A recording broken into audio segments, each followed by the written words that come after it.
Hey, everybody, and welcome back, because I've been on hiatus, to a new episode of Frank About Health. This is episode number 110. Whoa. I'm here with Karen Ross again in Chicago at the Doubletree by Hilton. And I have to say, well, I like to do things in 10 sometimes. She did the 100th show, now she's doing the 110th. But in actuality, it is Stress Awareness Month. That's what April is focused on. And in honor of Stress Awareness Month, I'm going to have Karen introduce our special guest who has a lot to offer all you listeners and viewers out there. But before I do that, I will issue my disclaimer. In honor of Stress Awareness Month, we are going to learn about anger. Anger is a controversial topic in nature, in politics, as well as in the medical profession. We are going to try to avert controversy by saying that any of the conversation you hear today from myself, from Karen, or Dr. Mort Orman is basically food for thought and for you to determine if it's useful information that can help you in managing your anger. We are not trying to insist upon our own personal views or the views of TalkRadio.nyc or of Frank About Health. We are giving you inspiration and information that you could potentially use. Therefore, be mindful that we are not looking to create controversy. We're trying to help people live through controversy. That would be the best disclaimer I think I could provide for this month, don't you think? I think so. Great. So on that note, I'd like to introduce Dr. Mort Orman through Karen. Well, I met Dr. Mort Orman earlier this year. No, last year. It's been almost a year since I've known him. And I'm so impressed with his work, and it's a delight to have him on the show today. So I'm going to tell you just a little bit about him, and I'm sure more will come out as we talk. Mm-hmm. But Dr. Mort is an internal medicine physician with over 40 years of success as an anger and stress elimination expert. Catch that word, elimination. Now here, this is going to knock your socks off. He has authored 23, yes, that's 23, and co-authored 11 books on how to eliminate anger and stress. He's done workshops and presentations to all kinds of groups, including the FBI. He has also been the official sponsor of the National Stress Awareness Month, being April, and that's why we're doing this here today. He formed that organization in 1992. He has an award-winning book specifically on stress. It's the 14-Day Stress Cure. That came out in 1991 and is still one of the most helpful and innovative books on the subject of stress. But his most recent book goes a step further. Living Life Changing, no, I got that wrong. Dr. Orman's Life-Changing Anger Cure. Wait till you hear what he has to say about anger and what we can do with it and do about it. I can't wait. It's really pretty fascinating. So I think my first question of Dr. Orman is, this is National Stress Awareness Month. Where does anger fit in? How do we put the two together? Okay. And welcome, Dr. Mort Orman. We appreciate having you here today. Thanks. Yes. Well, thank you, Karen, and thank you, Frank, for having me on the show and allowing me to speak to your audience. I tend to view stress differently than most stress experts do. I tend to see stress more as just a umbrella term. It's more of a concept than an actual thing. Yes, there's a stress response, which is well studied and well known in the body. But when we say we're suffering from stress, we're really not suffering from stress, we're suffering from something else. And we use this word stress as a substitute for what it is we're really suffering with, okay? So what I found out many years ago was that whenever I thought I was suffering from stress, I wasn't. I was suffering from problems in my life. Problems that were bothering me, problems that might have been stirring up my physiology and causing that stress response. But there were very specific problems that I was having. I could be having one big problem, or I could be having 10 little problems all at once. But it's really, when we say we're suffering from stress, we're actually suffering from problems. It's kind of like, and I'll use this in a workshop or something. I'll ask people, have you ever seen a sunrise or a sunset? a pretty sunrise or sunset. People go, yeah. I said, no, you didn't. The sun doesn't rise. The sun doesn't set. That's just a fairy tale that we made up, okay, that we all agreed to believe in, like Santa Claus. It's the Earth that's rotating. The reality is the Earth is rotating. The sun's not moving. It's not going up and down. Nothing's happening like that. It's the same thing with stress. Stress is like a sunrise or sunset. That's not the reality. The reality is problems that we're experiencing as human beings. One problem can be anger. All right.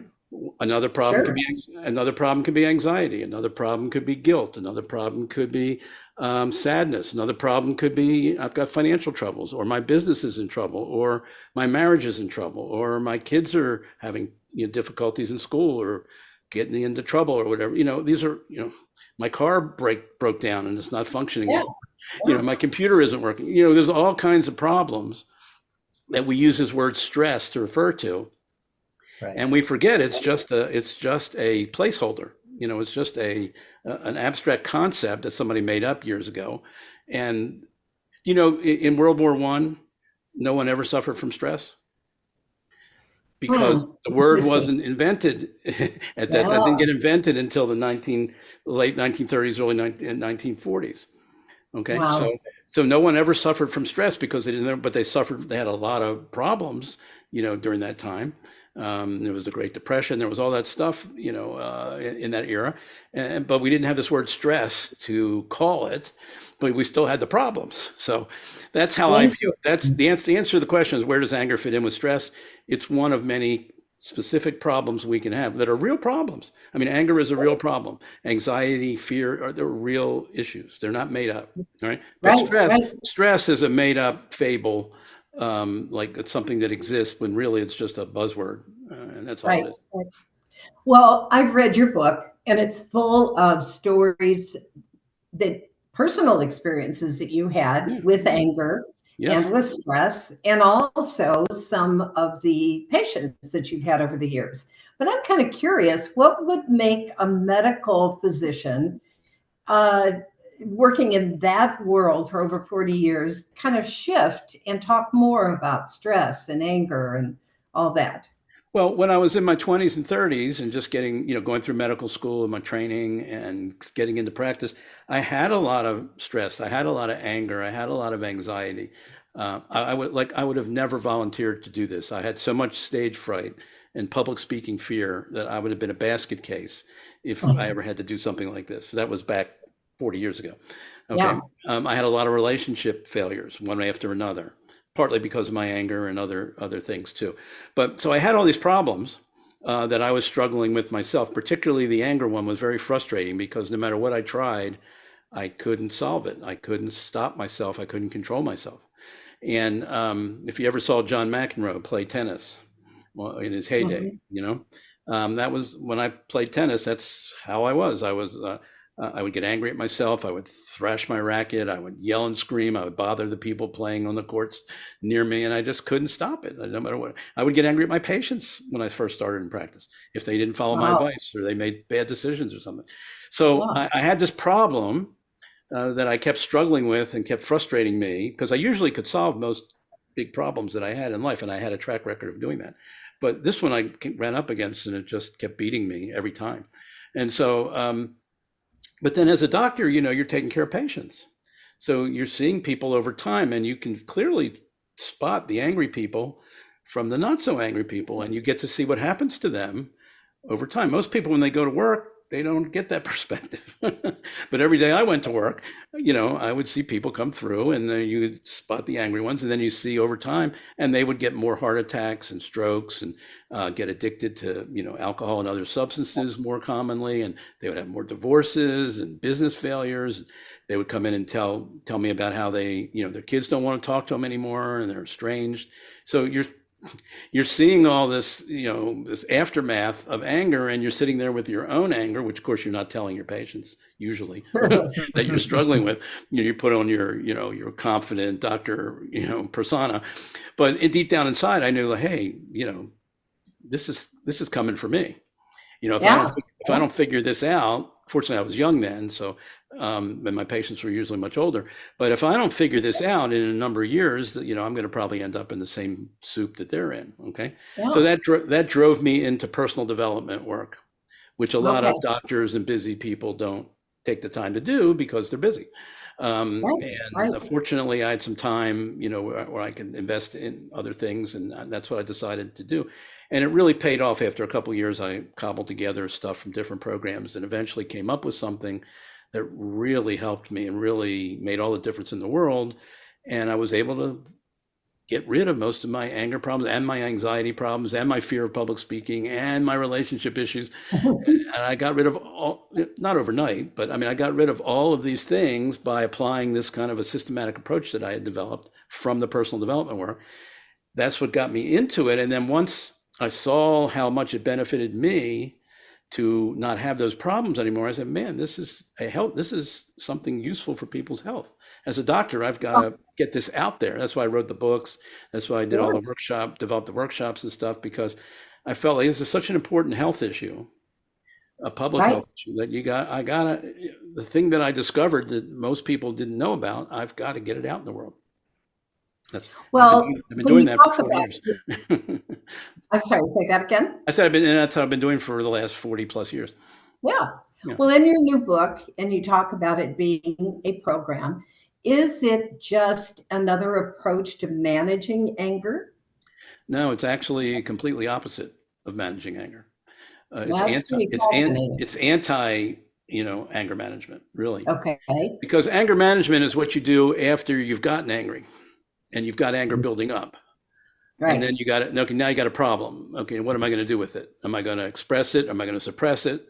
They both can have negative effects. Right. And so once it's there and it's building up, you got to do something with it. You're going to do something. I don't know. You can do good things or bad things. But anyway, but when I work on the other side, I work on what's generating the anger. Why are you getting angry, and how can you stop getting angry, or start to get angry and immediately step in and cut it off so it doesn't build up or it doesn't last for days or weeks or years. That kind of stuff, which frequently happens. And that's the side that's what I call anger elimination, different than anger management. And that's where I like to help people. Right. Okay. We are 2 minutes to our first break, but before we go, I wanted to talk about your book, which is coming out soon. Yes. And that you're offering to all the Frank About Health listeners and viewers a free copy of that book through download. I have here the promotion for all of you to see on the website. Would you like to announce the website for everyone, Dr. Orman? Sure. This is a special promotion just for the month of April in concert with National Stress Awareness Month to support that endeavor.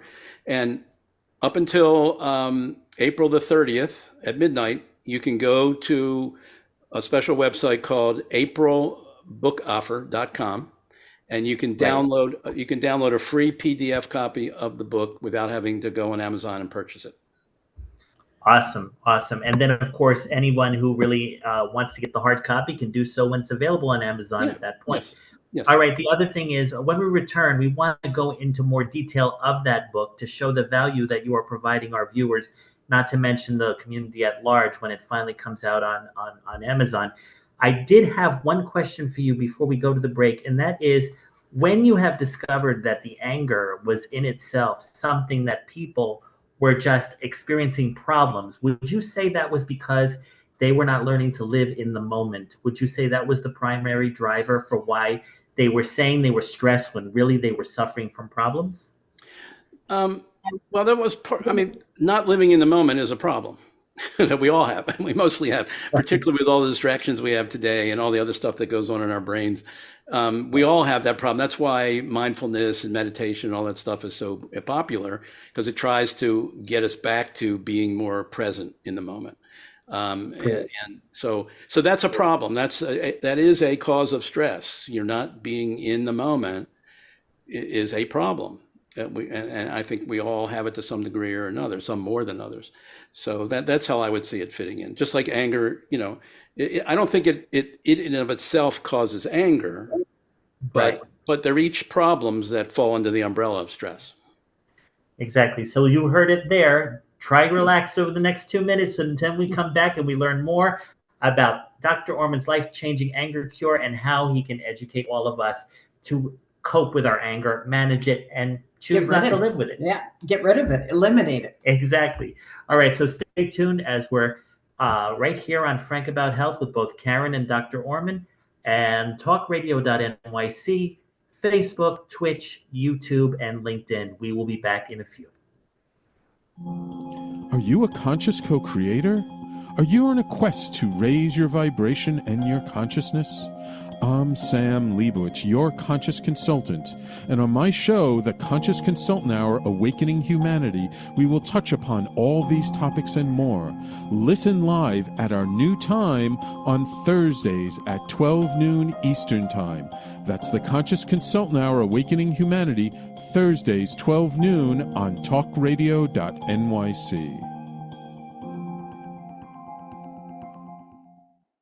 Are you a high-achieving, growth-oriented leader? Are you interested in developing your authentic leadership while creating a healthy, inclusive workplace?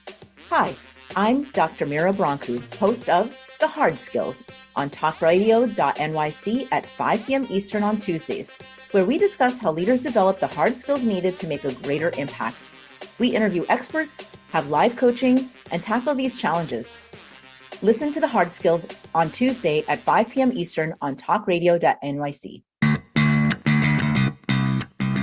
Are you a business owner? Do you want to be a business owner? Do you work with business owners? Hi, I'm Stephen Fry, your small and medium-sized business or SMB guy, and I'm the host of the new show, Always Friday.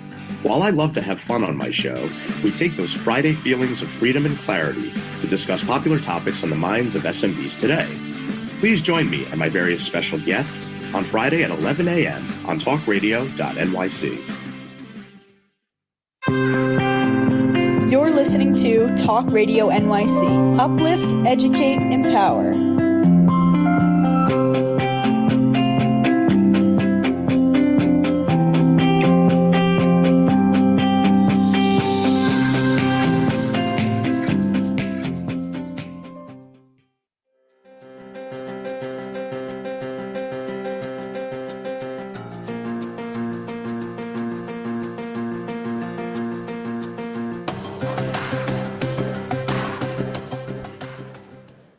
Hey, everybody, and welcome back. As you've just seen from the commercial break, we just featured Dr. Orman on his website, as well as Karen on Karen Ross Now. And we also did indicate before the commercial that you can download a free copy of that book prior to it going on sale towards the end of April in honor of Stress Awareness Month. But during the break, Karen and I were talking, and one of the questions that I think would be perfect before we learn more about the book is upon us. Sure. So, Dr. Orman, I'm curious, if someone thinks they don't have anger, or they don't have anger issues, or they don't blow up with anger, they don't go into a rage. That's, I think, how most of us think of anger.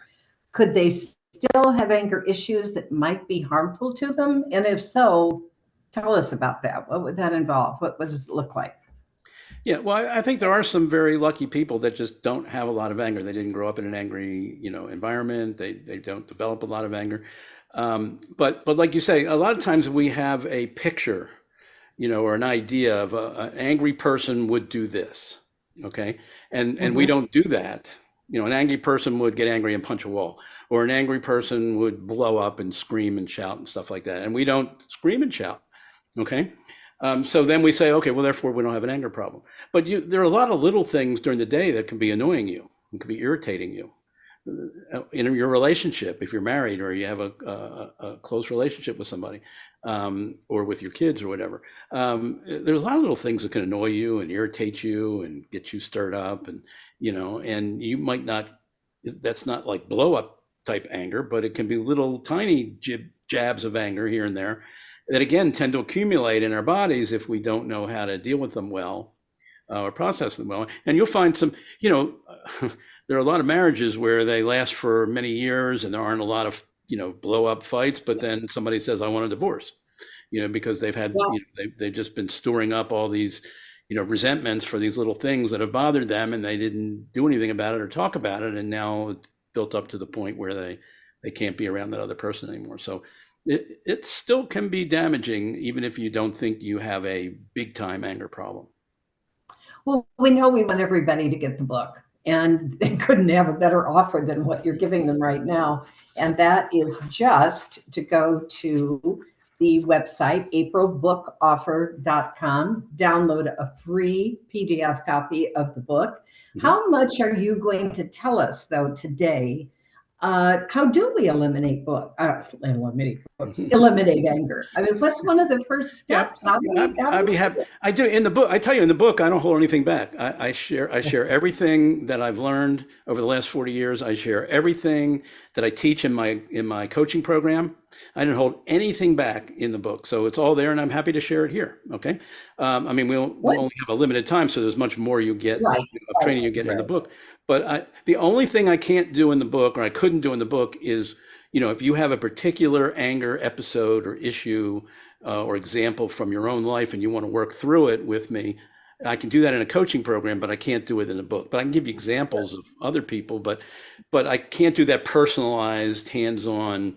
Now you know the framework, the formula, the system. Okay, here's how you'd apply it in your own life. But from the lessons you get from the book, you should be able to figure out, hopefully, as you work on it, how you can do all that kind of stuff with the blueprint that's there in the book. So I'm happy to tell you everything. And we can start with the most basic thing is the thing that made the difference for me 40 years ago was realizing some things about anger that I didn't understand in my 20s and 30s and were never taught to me in medical school.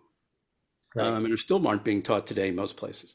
And that is we have this delusion that anger is a direct cause-effect process. It's a 1-2, something happens, upsets us, we see it, somebody misbehaves, somebody lies to us, somebody betrays us, somebody steals from us, somebody makes a promise and breaks it, or criticizes us in public, or whatever, okay? We see that, we feel the anger and the upset, okay? And we think that that's the whole story. It's one causes two. Okay. That's a common sense cause-effect notion of anger. And that's the one that I had. And that's the one that I had in my 20s and 30s when I couldn't do anything about my anger, despite all the things I tried. It wasn't until I realized that anger is not a 1-2 cause-effect situation. It's got 4 steps. It's 1, 2, 3, 4. 1 is the same one. It's the same thing that happens. Somebody lies to you, betrays you, but whatever it is, okay?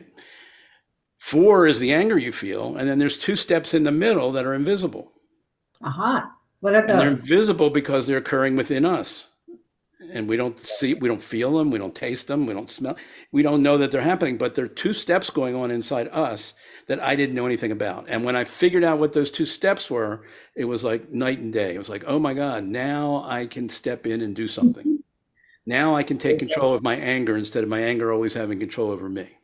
Yeah. So while the community at large is basically seeing it, like you said, cause and effect, what it really is a part of us, probably genetically programmed within us, and it could either be seen as a conditioned response to an external situation, or maybe a personal memory, stress disorder, PTSD type of situation that will either go ahead and exacerbate into a comorbid illness, or possibly, if it's learned to be dealt with as what it is, that anger itself is a condition that needs to be recognized, then it's no longer this cause-effect issue. It's more of a separate focus that helps you deal with all the problems related to it.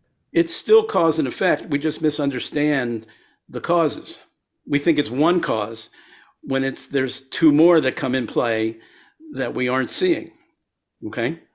So for example, when I went to medical school, I didn't realize this at the time, but my value as a doctor is that we get trained to understand the invisible processes that go on in the body that people don't know anything about and don't sense. So you come in, you say you've got chest pain, or you've got indigestion, or I'm trained to understand what's going on in your body that you can't see and I can't see, unless I do an X-ray or some kind of special CAT scan or MRI or something like that. And even then, so we're trained to kind of figure out from talking to you and understanding patterns of symptoms and some physical findings, and we've got these where this person has like a valve problem with their heart, or this person has coronary artery disease, or this person has a stomach ulcer, things you can't see. Okay. Yeah. And you as a patient have no idea what the hell, you just know you feel bad and you have these symptoms, but you come to a doctor, and our job is to actually try and figure out the invisible stuff that's going on inside your body. Well, it's the same thing with anger. There's invisible stuff going on in there. And right. If you really want to solve the problem, you've got to understand what that stuff is. And it is kind of conditioned. It's all conditioned ways of looking at things. So it's like right. we never, a lot of people don't realize it, but we never see reality exactly as it is. We're always filtering it through our conditioning and our brains, and there's always filtering going on. And so our brains are always, they're not presenting the full picture. They're condensing it. They're chomping it down into smaller bits. They're leaving stuff out because we can't handle all of it at one time. So the images that we're getting, the perceptions that we end up with, are based on incomplete information most of the time. But it feels like we've got complete information. So it feels like we've got the whole picture. And usually we've got a lot of blind spots. We've got a lot of missing pieces. And that's what's causing our emotions, is the misperception that we've got the whole story. Okay. So does that kind of, sorry. Oh, no, that's okay. Does that kind of get us to that step 2, that invisible step 2? That is the step 2. The step 2 is the filtering that we don't notice. We don't notice that we're filtering reality, or our bodies or brains are filtering reality and distorting it in the process. Okay. Amazing. And making it really untrue in many ways. Mm-hmm. But we think it's true. Well, give us an example. Maybe one of your stories, or maybe a patient you worked with. Actually, I can give an example of my own. Well, go ahead. Go ahead. Okay, do that. Basically, my audience knows that, oh, wow, I think we're about to also take our next break. But I'll say it pretty quickly. My audience knows that I have been dealing with the last 2 years of my father's cancer, which is in recovery. And while all that is great news, the doctor's giving him a clean bill of health for the first time in 2 years, he's not happy about it. He's either angry or depressed. And even there has been 2 emergency room visits, which I really think was just a comfort level test for him to feel that someone was looking after him, because now he was feeling vulnerable about being healthy. And I had to use my, whatever, I would not say my expertise, but my caregiving knowledge, having observed the illness in its trajectory over the last 2 years, while it's also angering me because I'm seeing him not respond to the great news. Instead, I'm seeing him respond to the side effects as if they're more critical and could be even fatal. Yeah, that's a perfect example of what I just said. Your father is looking at his situation through a distorted set of lenses, where he sees it more negatively than the reality actually is. You're seeing the reality. The reality is he's in good shape. He's got, things are good. And he's sitting over here thinking, I'm looking at the same thing and I'm thinking things are bad. And that's pissing me off, okay?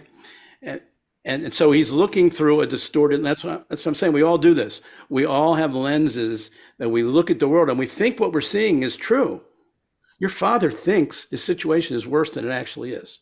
Sure, exactly. So, but he's reacting with depression, which is inward anger. So this is an example, I think, when we return, we could learn also through the methods in your book, how he could learn to deal with what he's processing more productively, as also my own frustration over it, how I could learn to deal with it. Yes, and then you've got your filters. You're looking at his behavior through your filters. And Correct. You have to examine where might the flaws be in my filters that has me be upset that he's reacting the way he's reacting, okay? And that's how it is for all of us. So ladies and gentlemen, please stay tuned. We have a lot more to unpack right here on Frank About Health on TalkRadio.nyc and on all our socials. We'll be back in a few.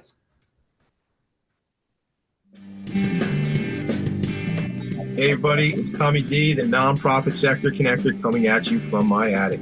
Each week here on TalkRadio.nyc, I host a program, Philanthropy in Focus, Nonprofits impact us each and every day, and it's my focus to help them amplify their message and tell their story. Listen each week at 10 a.m. Eastern Standard Time until 11 a.m. Eastern Standard Time right here on TalkRadio.nyc. Were you an essential worker during the pandemic? If you needed to learn stages of epilepsy, did you depend on advocates?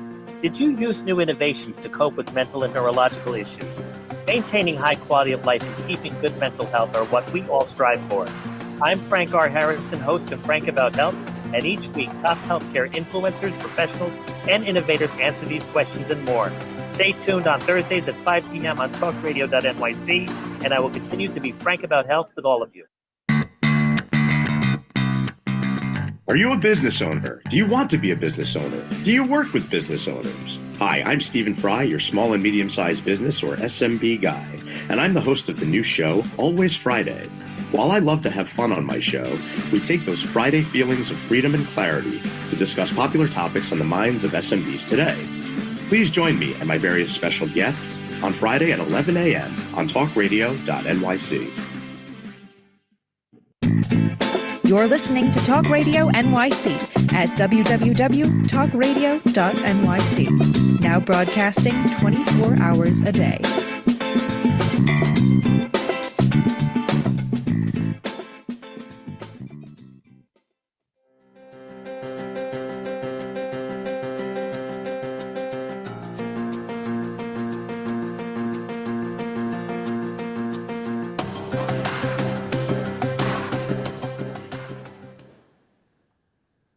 Hey, everybody, and welcome back. As you just saw, we are live from the Doubletree, Chicago at the Magnificent Mile. I'm here with Karen. And based on our last segment, Dr. Orman, I got to say, you just ignited in me like that light bulb moment, the aha moment that they keep talking about, where basically I've always said perception is everything. But what I'm also learning is perception fuels your anger, among other things. It could also fuel your happiness, enjoyment, Perception fuels anxiety, perception fuels guilt, it fuels sadness, it fuels every emotion that we have, including the positive ones. It's all the filter, everything, all our brains are designed to filter. They've been doing it for millions of years, okay? This is biology, this is basic human biology and neurophysiology. We're never seeing the world the way it really is. We're only seeing pieces and bits of it, and a lot is being left out. And we have our own biases. You know, there's like 200 cognitive biases that human beings have. We have all these different ways of distorting the input that's coming in so that we end up with internal realities that may or may not be consistent with real reality. And a lot of times when it's not, you'll get negative emotions of various kinds, okay? And you were saying? I was noticing there was a phrase that you used in the book, and I think I heard you in a presentation possibly, and it really, really stuck with me. Mm-hmm. Learn to appreciate the value of being wrong. Mm-hmm. Mm-hmm. You got to talk more about that. Yes. All right. Well, let me build up to that because it needs a little context. So I said there's three. I would imagine that many listeners would say, no, I do not appreciate the value of it. So there's three filters. The second invisible cause out of the four causes, or the four pieces in the sequence. The last piece is the anger. The first piece is the external events or whatever. The second piece, the first internal piece, which is piece number 2, we have these three filters. And when you look through the world through these three filters, that's what sets up anger. The first filter is somebody did something bad or wrong that they shouldn't have done or shouldn't be doing. So notice we don't get angry if we think somebody did something wonderful, terrific, fantastic. Okay, it's only if it's doing something bad or wrong. Second thing is we have to see some kind of a hurt or harm or negative impact, either to us or to other people, or maybe even both at times. Excuse me. Right. And then the third filter is that when we see the bad person doing the bad behavior and causing hurt and harm or negative impact, we see them as being, unilaterally or almost totally responsible or to blame for what happened. Okay. When you get those three things lined up and you're looking at the world that way and you believe that it's true, you get the emotion of anger. Okay. Now, if you're feeling anxious, you've got three different filters that are causing that emotion, but those are the ones that cause anger. Right. And so that's the first invisible step. step 2. Right. The second invisible step, the one right before the anger occurs, step 3, is your brain immediately goes into action and tells you, what are you talking about, filtered reality? This is not filtered reality. This is truth. This is 100% true. Your brain does that. It tells you that what the filtered reality is coming through its own filters that it knows is not true. It's telling you that it's true. And it's convincing you that it's true. When you see it through the filters and believe it's true, that's where the anger comes from. Those are the 2 invisible steps that most people don't understand is what's generating their anger. Now, what's interesting is, you remember Jen Psaki, the spokesperson for the administration? She was famous for her circle back. I'm going to circle back. Well, what you need to do, once you understand that's where your anger is coming from, now you need to circle back and look at those 3 filters and ask yourself, is it really true? Is the first one, did somebody really do something bad and wrong they shouldn't have done? Was there really hurt and harm, negative impact that occurred? Were they really 100% responsible or to blame? And when you start asking those kind of questions and digging down deep into that, it usually turns out one or more of these filtered realities that we're perceiving that's making us angry is not 100% true. And a lot of times there are big holes in them or big mistakes in those perceptions. And that's where the whole thing of appreciating the value of being wrong is, because what I what I discovered 40 years ago, that almost every time I was angry about something where I thought I was right and justified, I was actually wrong about one or more pieces of the puzzle that was causing the anger. And that wasn't apparent to me. I had to go digging around and asking those questions. But once I did, I found that, boy, I was wrong about that one. I misperceived that, or I didn't have all the information I needed, or that kind of stuff. And once you do that like 50 times in a row, and you're 50 for 50, the 51st time, you just assume that you're wrong. and then you go looking around to see where's the wrongness, okay? Because now you know I've had 50 personal experiences of being angry, thinking I was right, thinking I was justified, thinking all 3 of those things were 100% true, okay? Just like your father. Your father believes that he's not in good shape, that the news is not good about his health. He believes it with all his heart and soul, okay? He's wrong. He's been conditioned to believe that for the last 4 years, so he got used to that. He's wrong, but he believes it, okay? Well, what about Frank's anger toward his dad? Okay, same thing. So Frank. Sure. Okay, well, so when you're upset with your father for what he's doing, are you seeing it as him doing something bad and wrong that he shouldn't be doing? No, I'm also his actual caregiver, so I don't get angry at him. I just get angry because I get frustrated that he's not listening to the reality. So, for example, when he went on his second emergency room visit, which I knew was not necessary. Wait a second. Let me stop you. So him not listening to reality, is that something bad and wrong that he's doing? Well, that he shouldn't be doing? I would say to him exactly what's happening, and he would find a way to negate what I just said. I know, but is that a bad and wrong thing that he does that? I don't know if it's bad or good or wrong, because the thing is that he's been programmed to have that immediate reaction, period. I know, but I'm telling you, your brain, when your brain is looking at your father's behavior and he's doing those things that he shouldn't be doing, you're judging that to be a wrongdoing. Now, no, I'm not. Well, no, you don't know that, because unconsciously you could be, and I'll tell you how probably are. I just want to tell you how I handled this situation, because I coped with both my anger and allowing his need to be seen by the doctor. I said, I will order the Uber for you to go to the doctor, but I will not be attending. Okay. I will not go with him. And that's the way I drew the boundary, to keep myself focused. Okay, but we're not talking about, remember, coping with anger comes after the anger occurs. Okay, that's management. Oh, I see what you mean. I probably jumped 2 steps. Yes, you jumped ahead.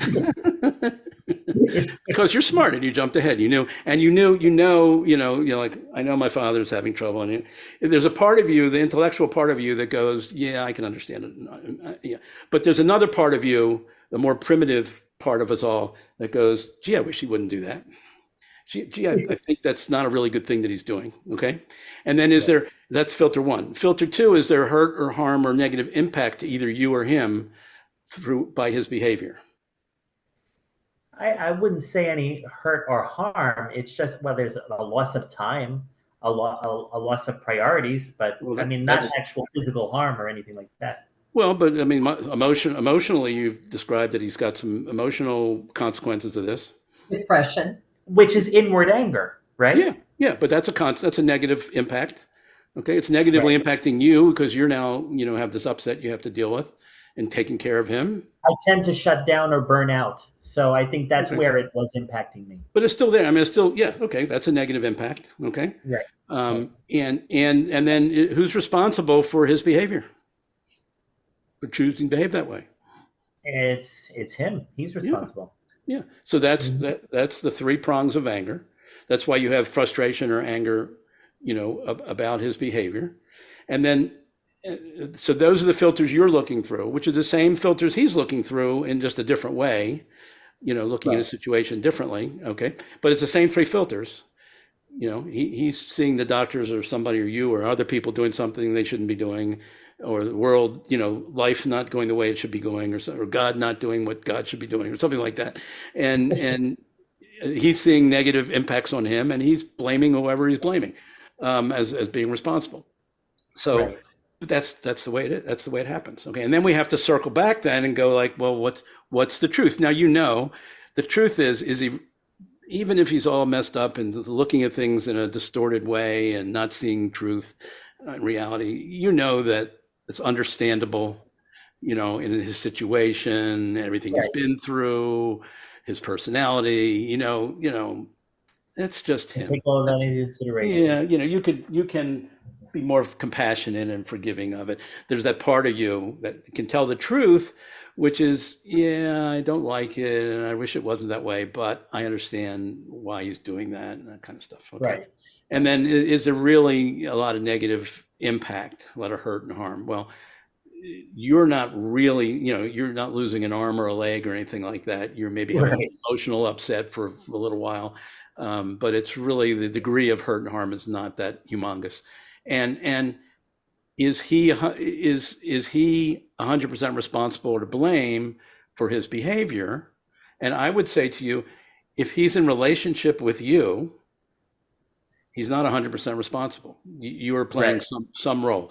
It might be that you're not interacting with him in a way that gets him clear about what the reality really is. And maybe you tried and maybe he brushed you away or said, don't go there, or whatever it is. You may have stopped and you may have given up at that point. So I'm not going to ruffle his feathers. I'm not going to make him more upset. Whatever it was, you're in a relationship with him. And when we're in a relationship with somebody, it's never true that their behavior is 100% on them. It may be 80% on them, 20% on you, or 70-30, or who knows what. But we always play a role in either causing or maintaining that behavior in the other person by what we do and what we don't do. So again, you can find holes in these automatic, knee-jerk, conditioned perceptions that make it look like certain things are true. And then when you start digging around in there, you find out, oh my gosh, I wasn't. And that's where the value of being wrong comes in, because once you realize that as human beings, biologically, we are designed to be wrong most of the time. It's actually a miracle that we get anything right. We're so designed to be wrong that you really, instead of fighting that, resisting it, and wanting to be right all the time, you should really go, oh, wow, my biology, my brain is organized in such a way that I'm going to misperceive things all the time. And I should embrace that truth and go looking for the areas where I may be misperceiving, and then fill in the holes, and then I'll be better off. I'll be smarter. I'll be more, I'm seeing reality more clearly because I'm filling in the gaps, filling in the holes that my brain is creating for me. So that's where I say we don't look at it that way. In our society, being wrong is the worst. I was trained as a doctor. Listen, I was trained as a doctor for 7 years. What do you think they drilled into me every day for 7 years? Do not be wrong. That's the first thing you can do is be wrong.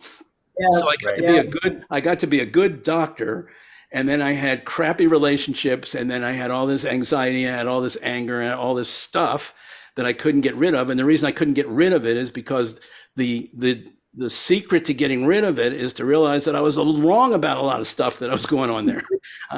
I was wrong about my perceptions. I was wrong about how relationships work. I was wrong about everything. And it's like, but I had this mandate: thou shalt not be wrong. It was the worst thing you could do. And it just shut that door. And it took me a long time to get through that, to where I could start admitting, maybe I'm wrong about a lot of this stuff. And then let me go find out how do relationships work?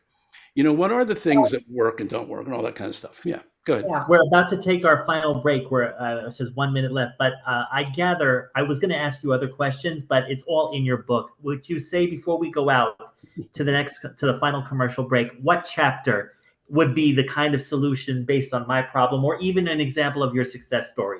Would it be like chapter 4? I mean, just so that I know where to go looking. The way the book is divided into 6 sections, and the first 2 sections talk about my own personal anger issues when I was young, and how I got to the other side, how the steps I took to solve the problem.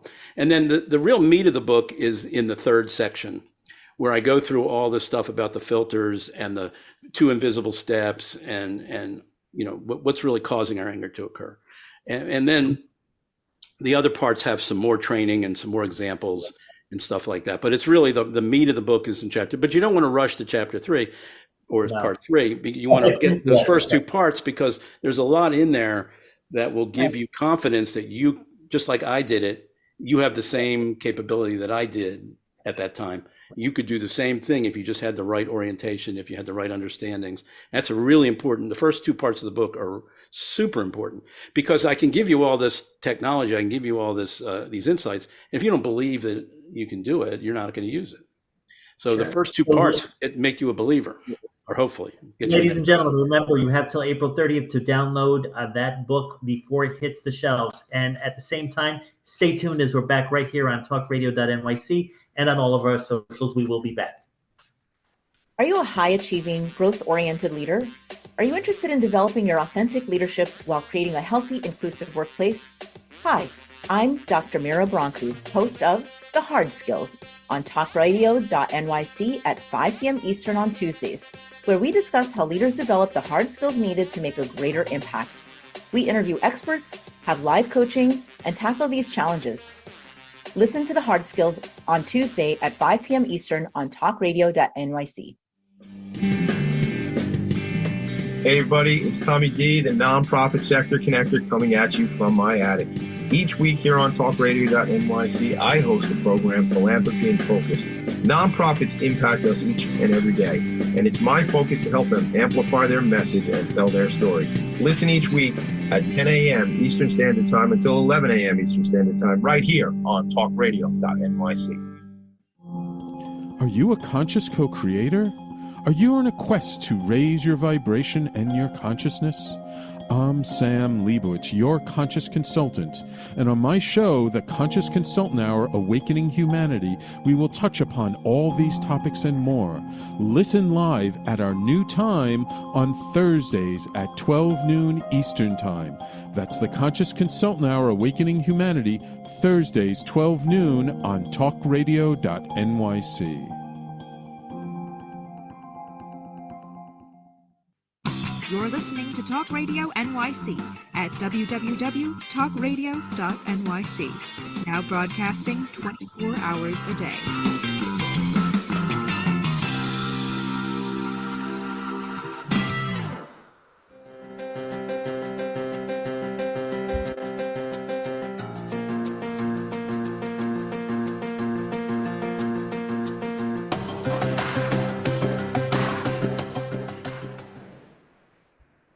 Hey, everybody, and welcome back to our final segment. For those of you who noticed my commercial break, I showed an outtake of a previous show with Retha Gray, Retha's Retirement House.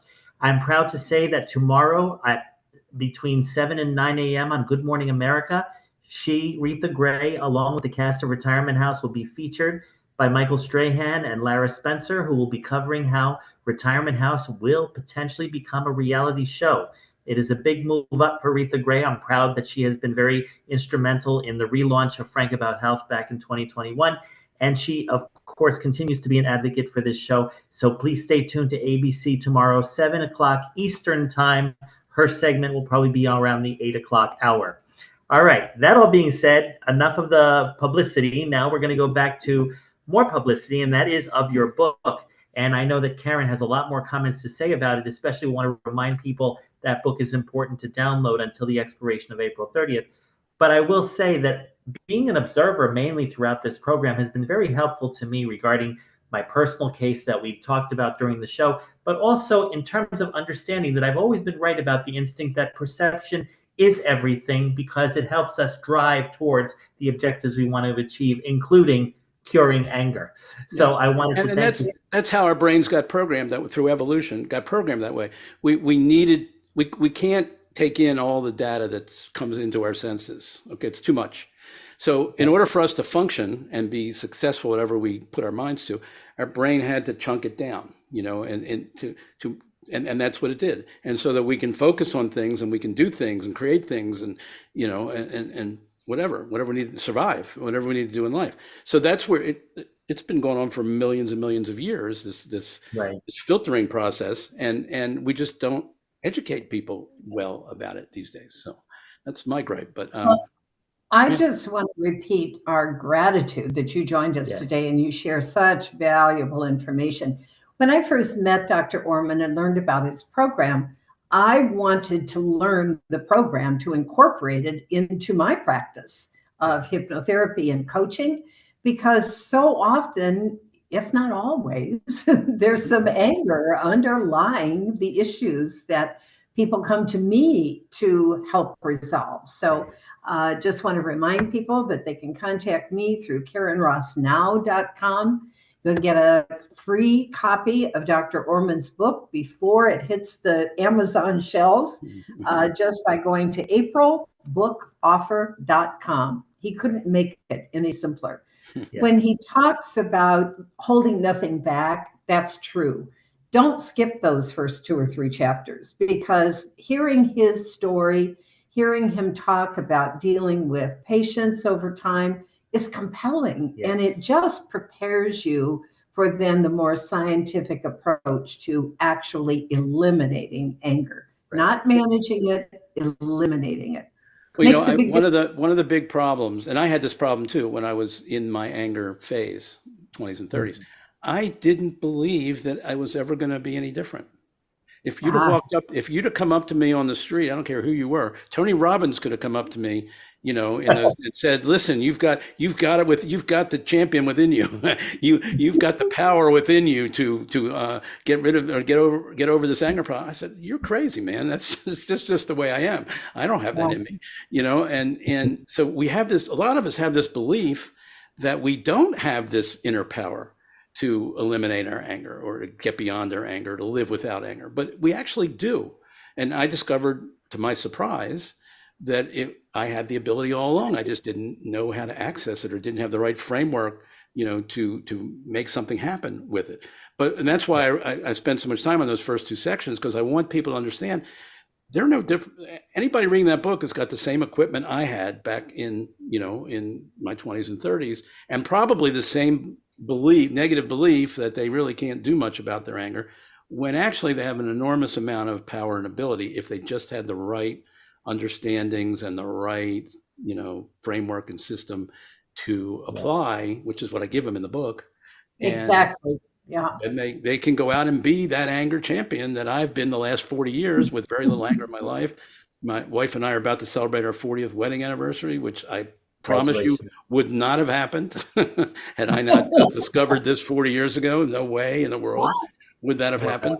And there are very real benefits from learning how to eliminate unwanted anger from your life. And if the anger is useful in some way, if it's serving a purpose, then fine, you don't have to get rid of it, or until it served its purpose, and then get rid of it.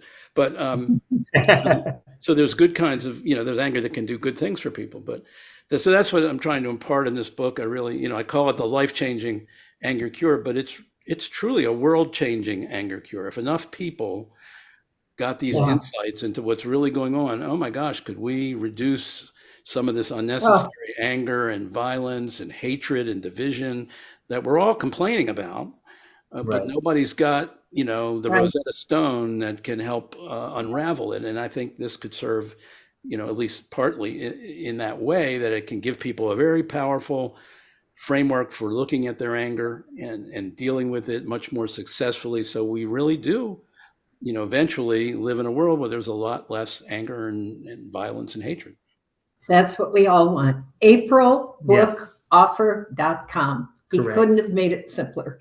Thank you, Dr. Orman, so much for spending time with us. I do have a question for you. Would you Sure. say your book is trying to make people into advocates of anger, ways of dealing with it, coping with it, changing it, curing it? Yes, the last chapter in the book, I invite people. I said, join me. We need a team. We need people out there. We need to get this into schools. We need to get this into colleges. We need to get this into professional education. We need to get this into psychiatry and psychologists' offices, some of whom are familiar with some of these concepts, and it will not be foreign to them. But we need to get this kind of training and this kind of resource out in the world. And I invite people.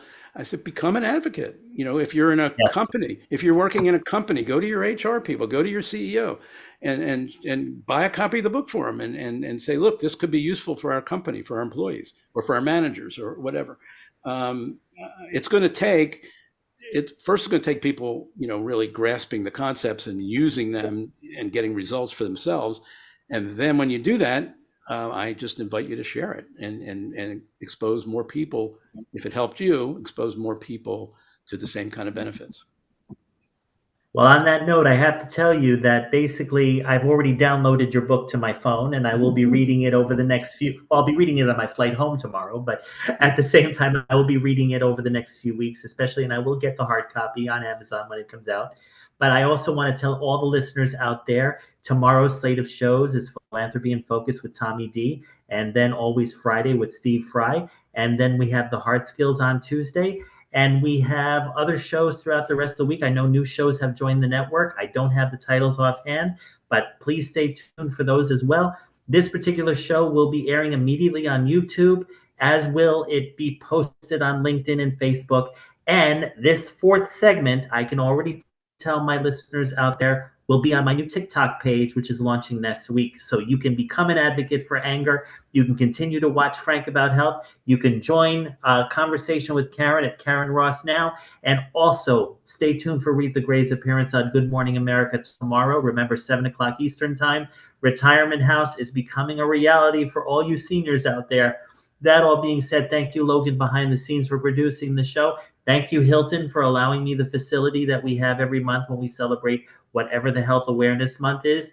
Again, Stress Awareness Month is April, among others that I know that we have hundreds to go over. But based on what you said today on the show, Dr. Orman, if we learn to manage our stress by curing anger, we'll probably even manage these other comorbidities that are being celebrated this month.